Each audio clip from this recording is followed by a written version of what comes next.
The Worlds of S.E. Smith, Volume 1. Written by S.E. Smith. Narrated by Bethanne Reid and Jonathan Strait. Skeeter's Halloween Treat by S.E. Smith. Narrated by Jonathan Strait. 1. "Hey, Skeeter! Gracie, wait up!" Hops called out. Skeeter stopped and turned when she heard their names being called above the buzz of the market. A dark green and yellow head briefly popped into sight above the crowd of pedestrians. Seconds later, the head reappeared. She laughed and waved as the amphibious alien creature jumped again. The frog-like creature bounced from one unwary shoulder, or head, to another until he landed in front of Skeeter and Gracie with a flourish of long arms and a deep bow. "Good afternoon, ladies." "Hey, Hops," Skeeter greeted with a laugh and a huge hug. "Hi, Hops," Gracie said. "I wasn't sure I was going to catch up with you two. You're moving pretty fast. Where are you going?" Hops asked in a slightly breathless tone. "We are on a mission. Sorry," Skeeter muttered when she accidentally stepped into the path of a large, scaly Bultian. She jumped to the side to keep from being run over. "Get out the way," the man growled. "What a jerk," Gracie muttered. Skeeter snorted and clutched her satchel close to her body to keep from knocking into anyone else.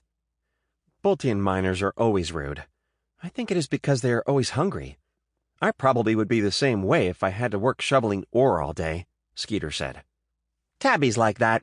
If you don't feed her, she gets meaner than a wuzzle-tooth-horn toad," Hops joked, falling into step with them when they turned.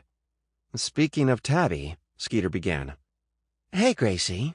Hi, Skeeter." Skeeter shook her head. Where there was one tadpole, there would be others. The horn-tip siblings never went anywhere without each other. Guilt and remorse swept through Skeeter.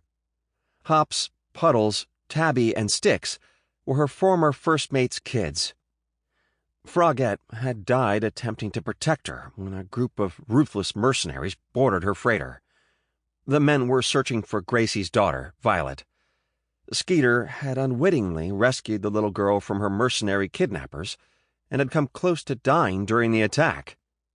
She would have if not for Krac and the crew of a Zion warship.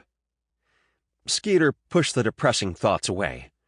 She and Krac had not only adopted Frogette's 4 tadpoles, but Violet and Adam as well, unofficially. Who cared that Frogette's kids were grown and that Violet and Adam had parents? Skeeter liked to think that she and Krac were part-time fam parents. They were more than friends. They were family. Violet and Adam loved Skeeter's dad as well. "Did Skeeter say where they were going?" Puddles asked. "Not yet," Hops replied. Skeeter rolled her eyes. "We're on a mission. A secret mission," she responded. Gracie laughed and nodded. "A super-secret mission." "Oh, I adore super-secret missions," Tabby responded, popping up beside the 2 women. Gracie laughed again. "It looks like the guys called the cavalry on us," she teased. "They might have asked us to keep an eye on you two while they were off-planet," Tabby admitted. Skeeter stepped out of the steady flow of pedestrians and into a narrow alley. She twisted to face their 3 new companions. She glanced around over their shoulders. "Where's Sticks?" she finally asked. Hops laughed and pointed upward. Skeeter and Gracie tilted their heads back. Skeeter's grin turned to a troubled look when she heard Gracie's astonished gasp. Sticks wasn't the only one clinging to the wall 10 feet above their heads. So was the Bultian who had been rude to her. The massive creature was struggling to break free of the sticky goo that glued his body to the stone wall. The Bultian's loud curses suddenly stopped when Sticks raised his hand and released another stream of the sticky goo from a device strapped to his wrist. The glob of goo struck the Bultian in the mouth, sealing it shut. Sympathy coursed through Skeeter. The only way the guy was going to get down was if he took off his clothes. She had no desire to see an angry, naked Bultian running loose through the market. Once in my lifetime was more than enough, she thought. A shudder ran through her Sample complete. Ready to continue?